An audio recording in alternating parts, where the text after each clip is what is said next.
Hello, this is Brigadier P.S. Gotra.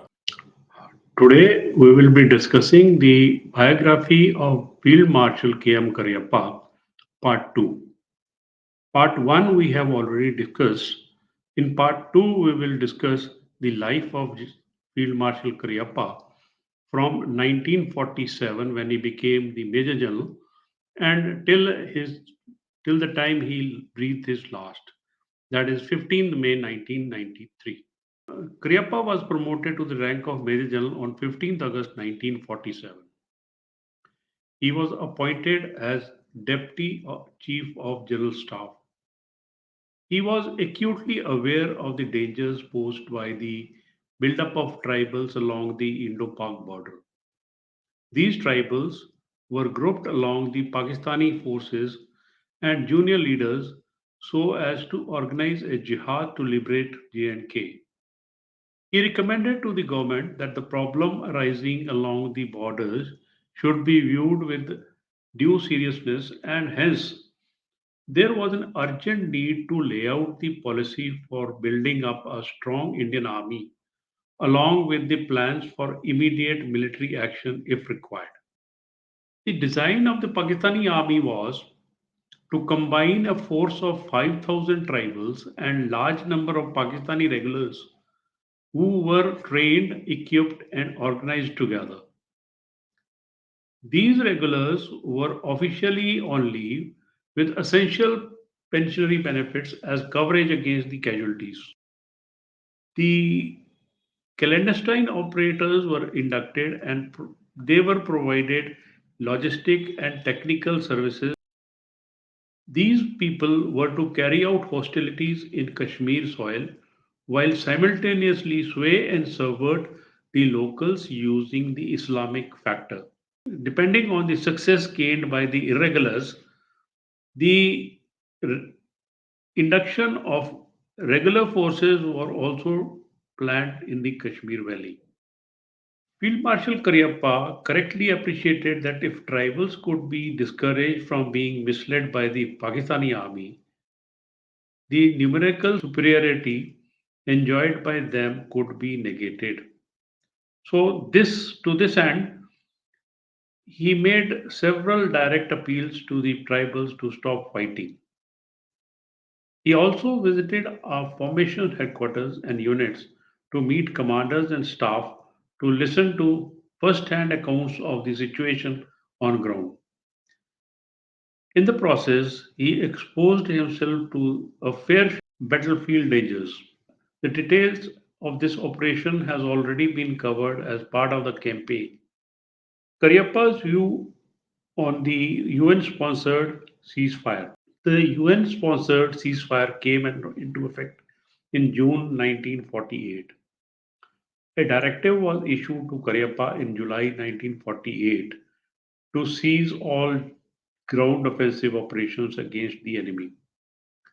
Cariappa termed this directive as grand folly as Pakistan was not adhering to stipulations down by the UN and in fact was both consolidating and expanding on its military gains. He advised the government to immediately lift the embargo on the ground and air operations. However, his advice was not given the due importance it deserved. The Indian government's decision to initially seek UN intervention and later accept the same unilaterally had both tactical and strategic implications, such as loss of vital ground like Pandu Uri sector or point 7229 and ring contour in Titwal sector. The efforts of Pakistan to destabilize J&K took roots in 1948 and continue till today. Cariappa was very critical of the flawed strategic errors of the government, which the government believed that the diplomatic maneuvering alone would restore the situation in J&K to status quo ante. It failed to appreciate simple correlation between defense and diplomacy, which resulted in leaving two-fifths of J&K under Pakistani occupation when the UN-sponsored ceasefire came into effect. Cariappa's views even in the matters non-military. For example, the Linguistic Commission. He was made to contribute his views to the Linguistic Commission, which was formed to work out delineating India into various states and provinces. Cariappa expressed his views as under. He said, it is better to form provinces based on the economy than languages. People should think themselves as Indians, irrespective of their native language. There should be no forcible merger of a small state into a bigger one. The provincialization will create parochialism and divide the country into penny packets. If divided on the basis of language, from the national defense point of view, people of one place will not take interest in what happens elsewhere, like the war in Kashmir and later events.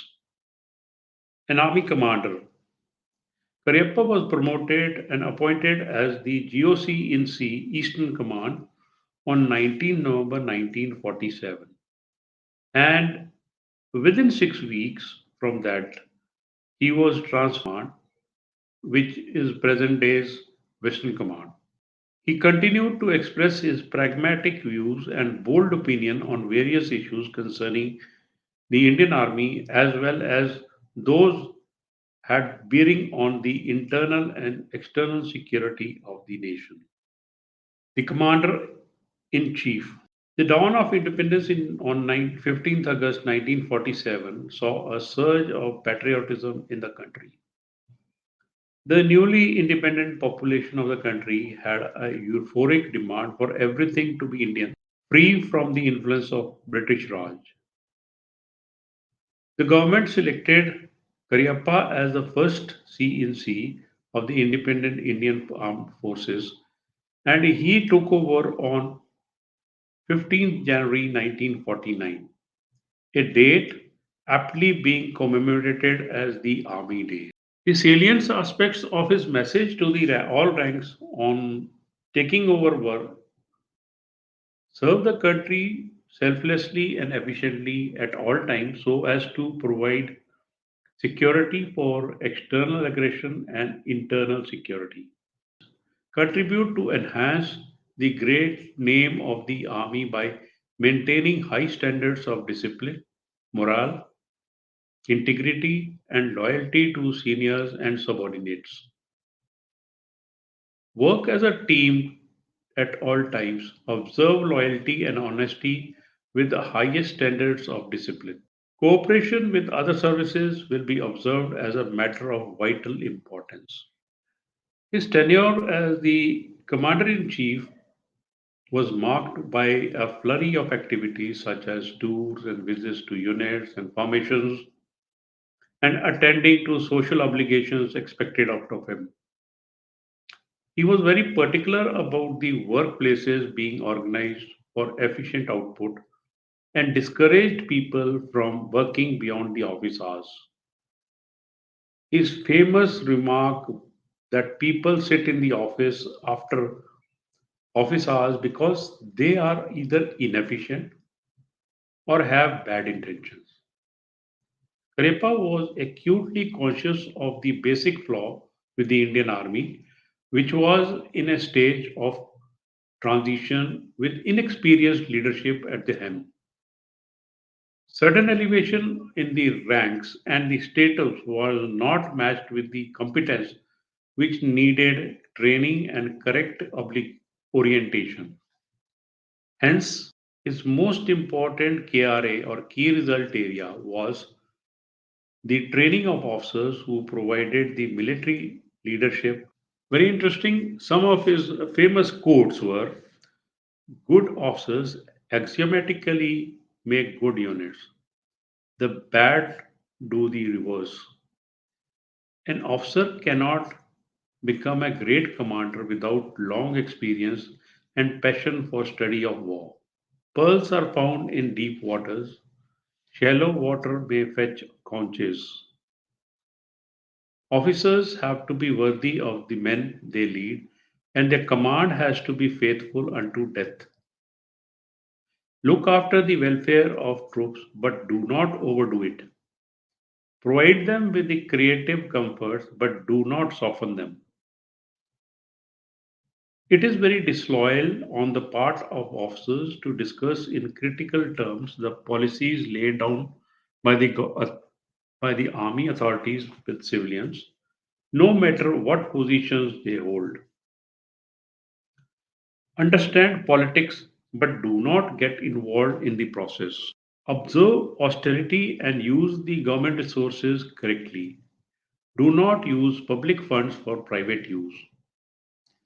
Deal with ex-servicemen with sympathy. Policy for promotion will be based on seniority come merit prefe of favoritism. His aim was to fit a square peg in a square hole. Never ask your subordinates to do something that you are incapable of doing it yourself.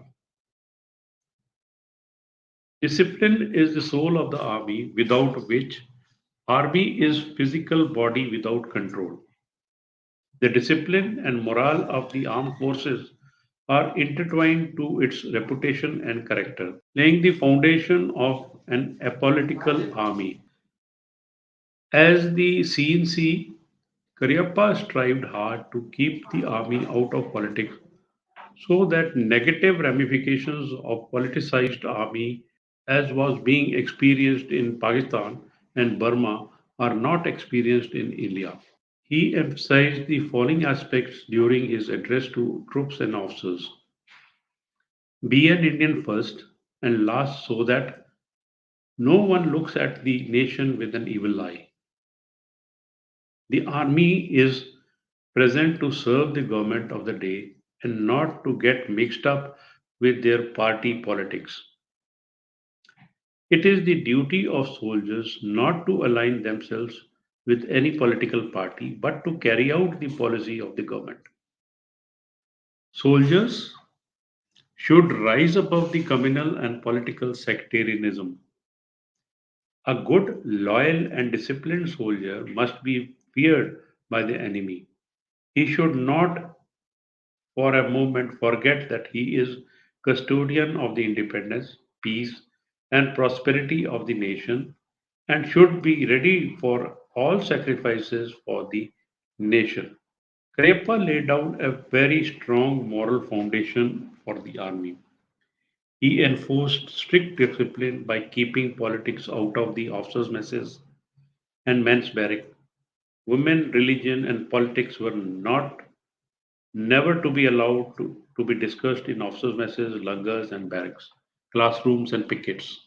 And during journey, the apolitical ethos inculcated by KMC even impressed the intellectuals of Pakistan. Some of the incidents which demonstrated his politicalness when the Prime Minister wanted the rank and Indian National Army to be absorbed into Indian Armed Forces, Cariappa vociferously objected to the idea as the element of Indian National Army (INA) was politicized. He even threatened to resign if it was forced upon the army to accept them. When the defense minister proposed a reserved quota for backward classes and scheduled castes in the army, he opposed the idea as such a move will reduce the volunteer army into civil services. It is a testimony of the strong political foundation laid by KMC as CNC that when India was experiencing political turbulences in the aftermath of the state of emergency imposed in 1975 and the assassination of Mrs. Indira Gandhi, the army, true to its allegiance to the nation and constitution, helped restore law and order but never contemplated of seizing power. The changes and improvements brought in by Field Marshal Cariappa during when he was appointed as the CNC. Ashoka lion with the imperial crown on the shoulder of the uniform. Crest on the flag and monograms were also replaced similarly. He amalgamated the training centers of 1 and 4GR into 14GR, 3GR and 9GR as 39 GTC, 5GR and 8GR into 58 GTC. He raised Guards battalions by converting the existing infantry battalions. He threw open the recruitment of all castes, creeds, and religions. Modernization of the Indian Army. Cariappa also laid the emphasis on the modernization of the army.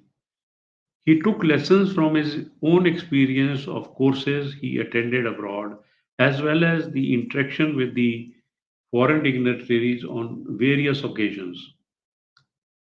Some of the notable outcomes of his efforts were creation of Institute of Defense Management, present day CDM, on the lines of Pentagon's Industrial College, USA, institution of Cariappa Awards to encourage innovation and indigenization among the personnel of the base workshops, recreation of the MGO's branch, which was abolished after World War II, raising of Institute of Armament Technology at Pune, creation Defense Public Relation Office DPRO, which could be attached and moved with units during the war so as to give adequate reportage and help commanders to maintain the morale of the fighting troops.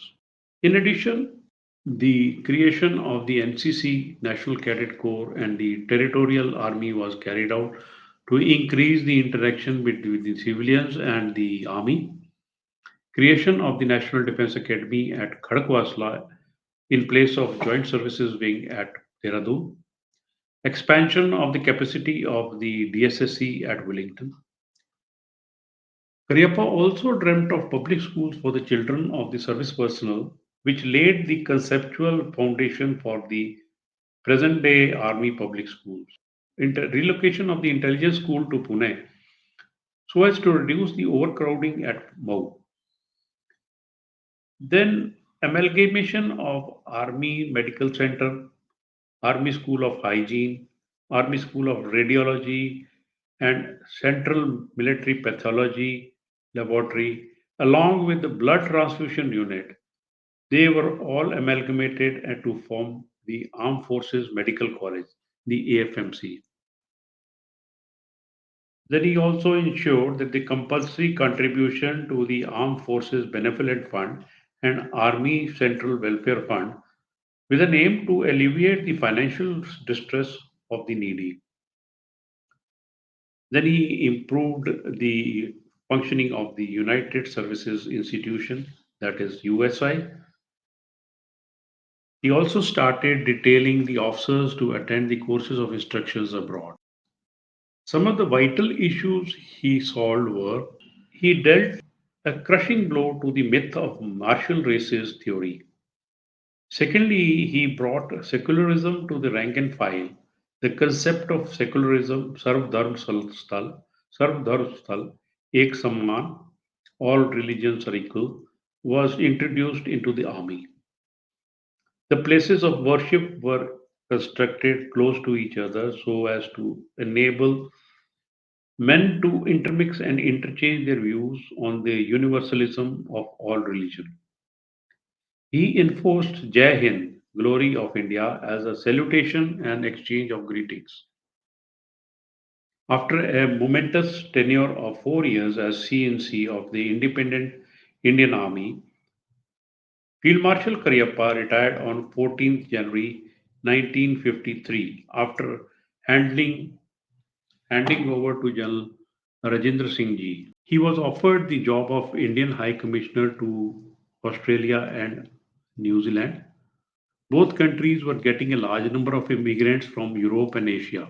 As the High Commissioner, Field Marshal Cariappa sought to increase the number of immigrants from Asia in general and India in particular.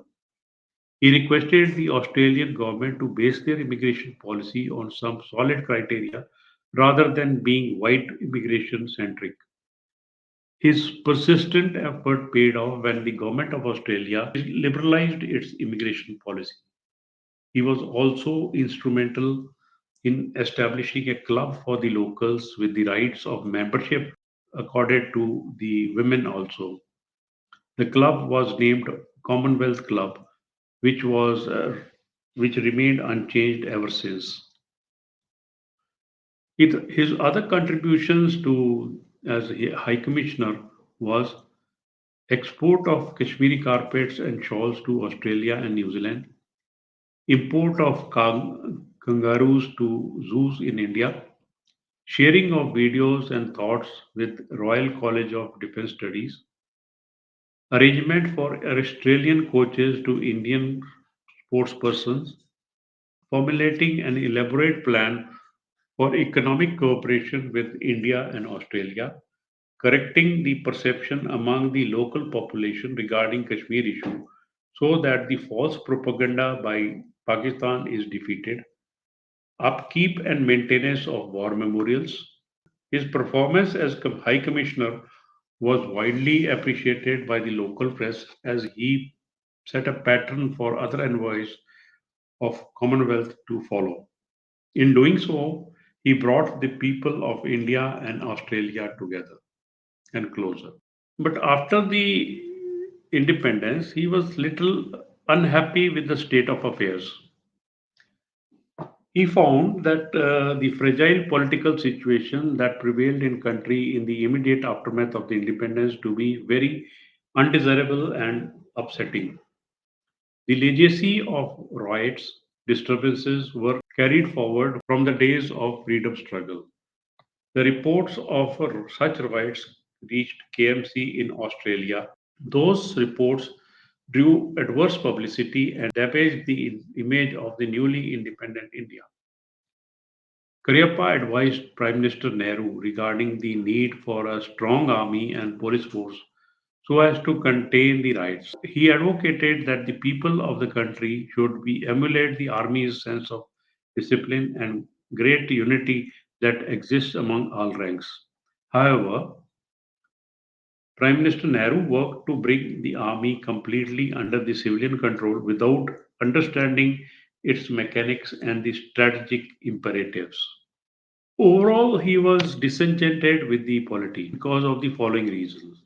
He felt that there was abject mishandling of the India China Tibet relations under the failed Panchsheel theory, moral degradation among the general public, ceding of 3,200 square kilometer of Pakistan occupied Kashmir to China by Pakistan, and the inability of the Indian political leadership to prevent the same.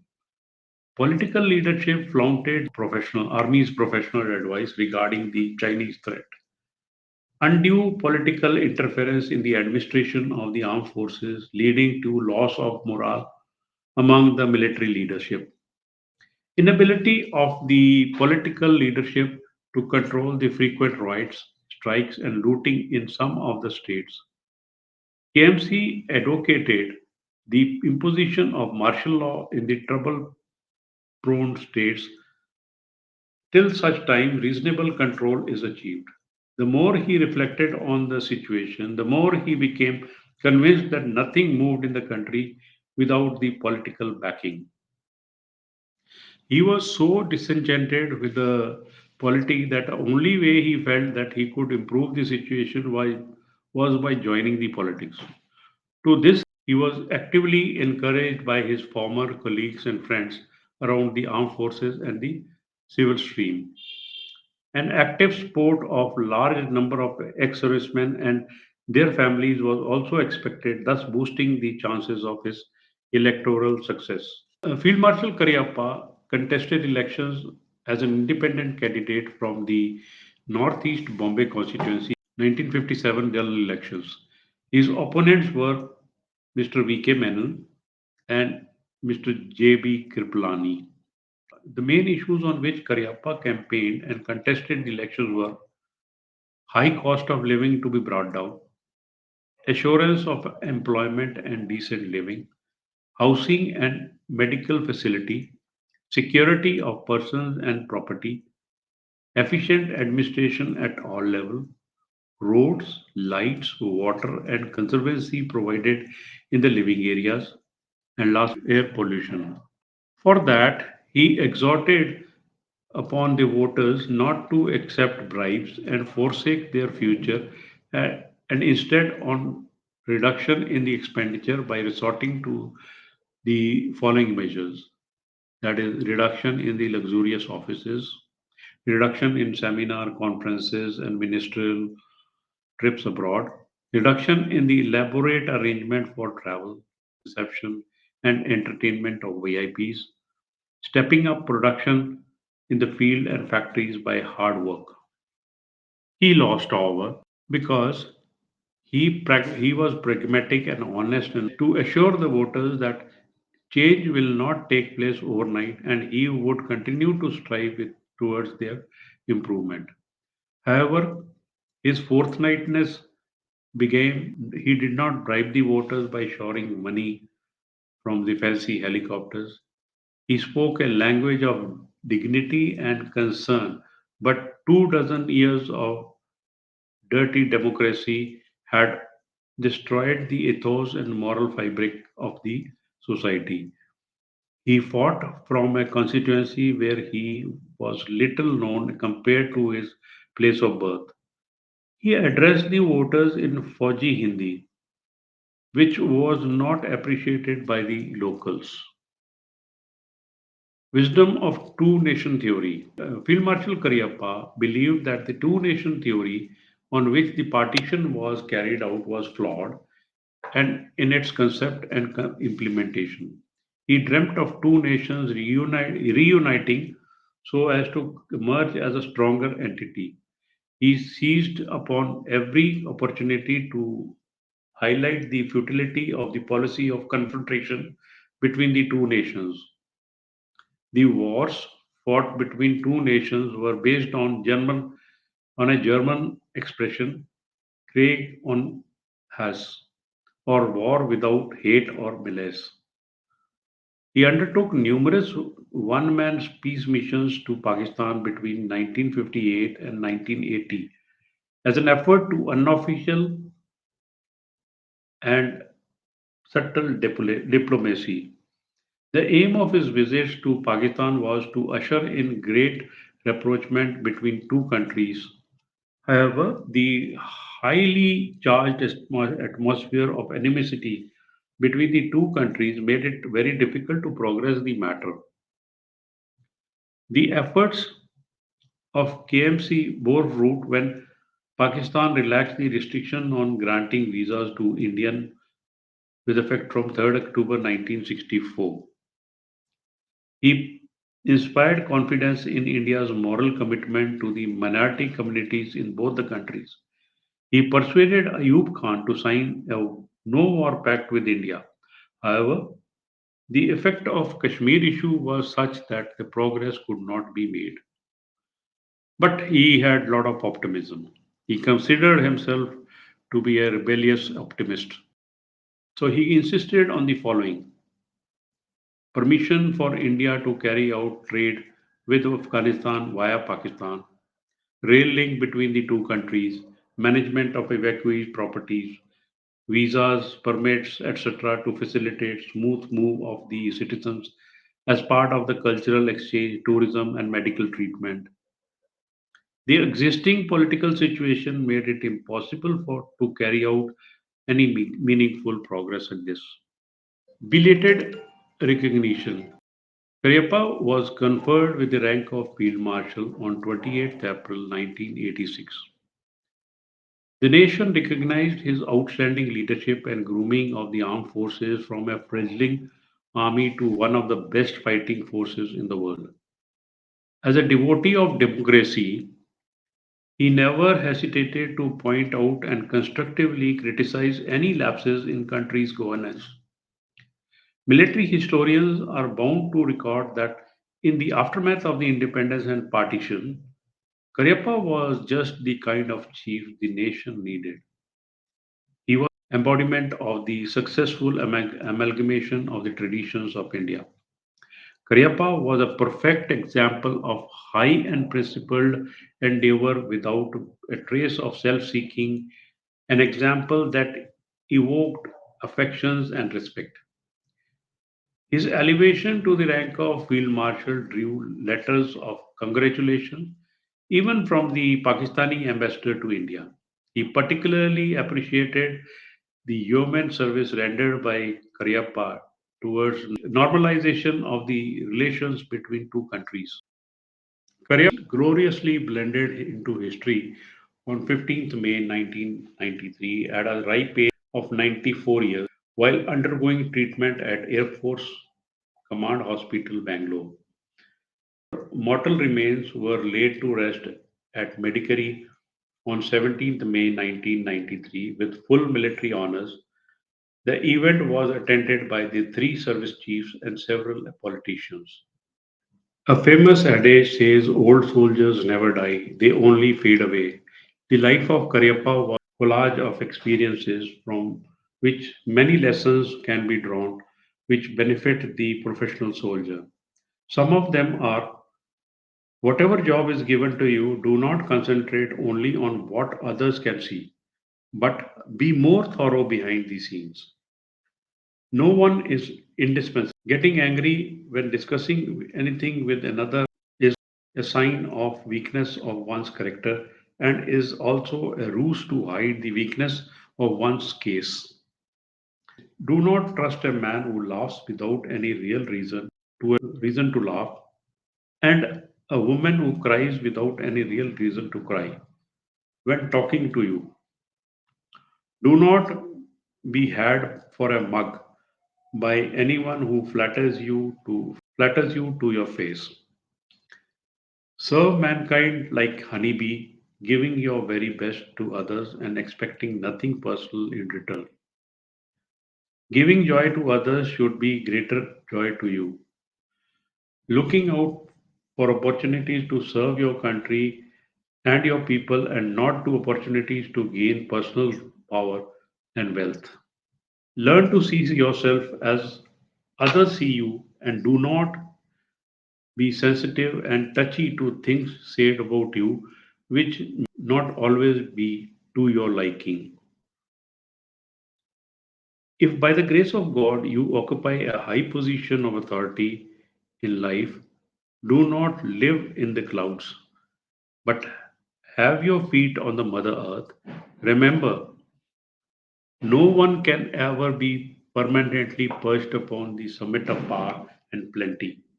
Use your privileges and authority of high position in life to serve fellow human beings kindly, honestly, efficiently, sincerely, and gently, and yet firmly. Have courage, character, faith in yourself to tackle problems in your life.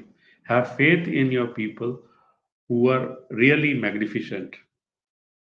There is nothing impossible in life to achieve provided your aim is sensible and practicable if you have the determination to achieve it. Do not be your own enemy, causing yourself avoidable illusions and distress by accepting every Tom and Dick and Harry as a person of impeccable character and then later finding that he is not. Do not form an opinion of others on hearsay evidence but by your personal observations. Cariappa's body died on 15th May 1993, but his soul was reborn, and so was the legend of Cariappa of India, the soldier and man. Thank you.